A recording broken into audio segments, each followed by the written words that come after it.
So, Dennis, you were watching, I'm sure, the hearings this week on big tech and censorship. One of the most incredible moments I have ever seen, and it reminds me of the 1850s where they almost beat a senator to death on the floor of the Senate because he was standing up against slavery. Listen to this moment with Jim Jordan. That happened 2 days ago in this hearing. Listen to this. The chair now recognizes the gentlelady from Pennsylvania, Ms. Scanlon. Thank you, gentlemen. I'd like to redirect your attention to antitrust law rather than fringe conspiracy theories. Mr. Bezos. Oh, my gosh. Our investigation... Mr. Chairman, we have the email. There is no fringe... Excuse me. Not your time. Mr. Jordan, you do not have the time. Please be respectful of your colleague. He controls the time. Put your mask on. Put your mask on. Mr. Jordan. Mr. Raskin, Mr. Jordan, you want to talk about masks? Mr. Jordan, Ms. Scanlon. Why would the Deputy Secretary of Treasury...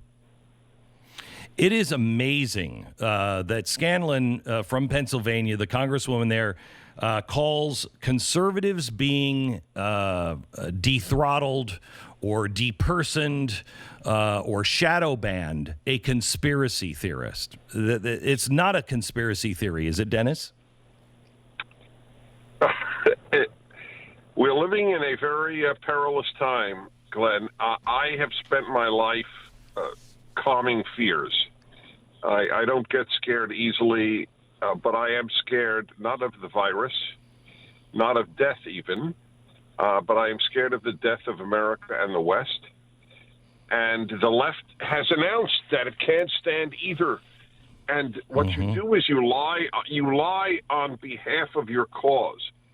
That the idea that conservatives are not being shut down by the big tech, and that's a conspiracy theory. I testified in the Senate last year, exactly a year ago, and Ted Cruz was the chairman of the committee, and one of the heads of Google was there. And he asked him, why did you place Mr. Prager's video at PragerU on the restricted list, meaning that if you filter out pornography and violence, you cannot see his video on the 10 Commandments? And his answer was, folks, by the way, this is available on YouTube. You can see my testimony and you can see Ted Cruz's question and the man's answer. He said, because it contains the word murder. Unbelievable. Are you with me? 100 of our videos are on the restricted list. We are banned. We were just banned from Twitter because we forwarded to our millions of followers the press conference given by the doctors. Yes. Who, by the way, I don't know if you heard this, but Dr. Gold was fired in Los Angeles when she returned home. Yes. It's crazy. So you are banned from Twitter for sharing this. And yet this tweet has just gone out. Today, more than ever, the interest of the Islamic nation lies in unity, the type of unity that creates power against enemies and shouts out loudly the emboldened at the embodied Satan, the encroaching U.S. and its chained dog, the Zionist regime, and stands up against aggression. That tweet is from the Ayatollah Khamenei, and it is still on Twitter today. It just went out. That's okay, but nothing about hydroxychloroquine. Well, as I wrote in my last column, the whole preoccupation with slavery in America is only anti-American. It has nothing to do with a moral opposition to slavery. There were 300 to 360,000 Africans came to America as slaves. 17 million were enslaved by Arab Muslim countries. 17 million. Not a word about that. 3% of all the African slaves coming to America came to the United States. 3%. 97% went to the Caribbean and South America. I mean, we live in a world of, and then 1619, the 1619 lie. They talk about the president lying, but the world of the left since Lenin, not John Lennon, Vladimir Lenin, has been the world of the lie. That's why Lenin named his newspaper the Communist Party newspaper. This was my field. I studied Russian in order to read Pravda. Pravda means truth in Russian. Truth is what the left says it is. 1619 is truth to the left.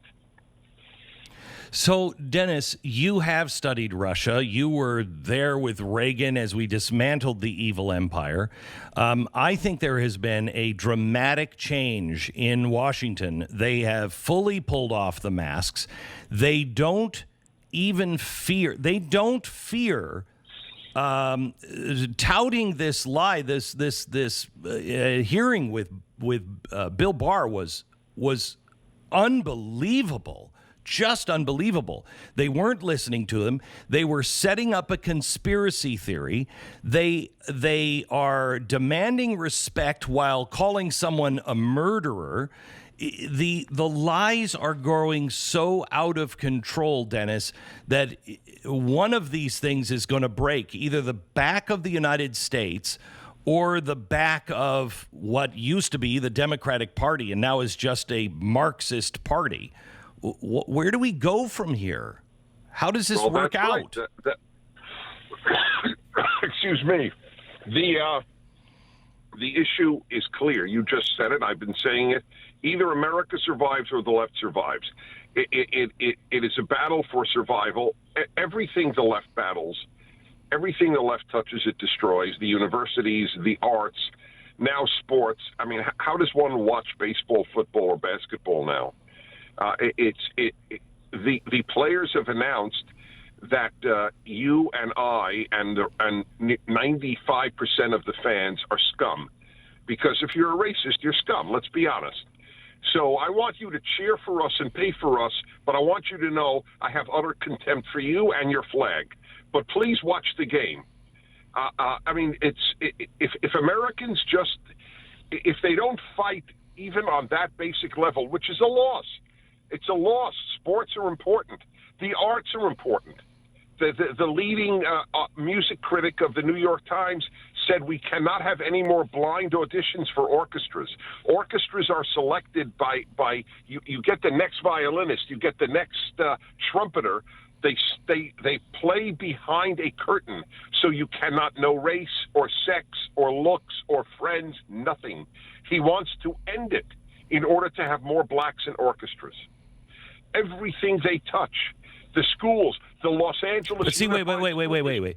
Dennis, I'm going to disagree with you on one thing. They don't destroy, they pervert. Evil perverts, and that is the scariest thing, because they use the power of those institutions in a perverted way. The power of the United States of Dennis, if it is perverted, we will become the darkest nation ever in the history of the planet. We will make the Nazis look like rookies, and it is coming soon. Well, we don't even need to end up. I think it's more communist, but the communists made the Gulag. It's a rivalry between the two. Yeah, it doesn't. It doesn't matter. Socialism. Yes, that's right. Yeah. Enough. Look, but people don't understand this. If the U.S. collapses as the beacon of freedom, and freedom is not a left-wing value, it has not been since the French Revolution or the Russian Revolution. Freedom is not a left-wing value, as we see with the free speech issue. If the United States ceases to be the beacon of liberty in the world, then what I would say is not America will be the darkest nation, but the world will end. End up in the dark age, and I believe utterly, sincerely. The U.S. is the protector of the little guy on earth. Without this, the cruel will devour the weak if the United States becomes left. I will tell you this, though, Dennis. The more I see on how corrupt it is in Washington, this Jeffrey Epstein thing now with Bill Clinton involved and all these people, and the FBI knew all of this stuff. I wonder. The people of America are the protectors of freedom, but the corruption in our own government, if it's not cleaned up, we can't protect anything, because we're just as corrupt. I've said much of my life, because I've been to 130 countries, the reason that countries don't develop is not because of lack of manpower, talented people, competent people, resources. No, it is all one reason: corruption. Corruption is the cancer. They both start with C. It's the C word. Corruption is the cancer that brings societies down.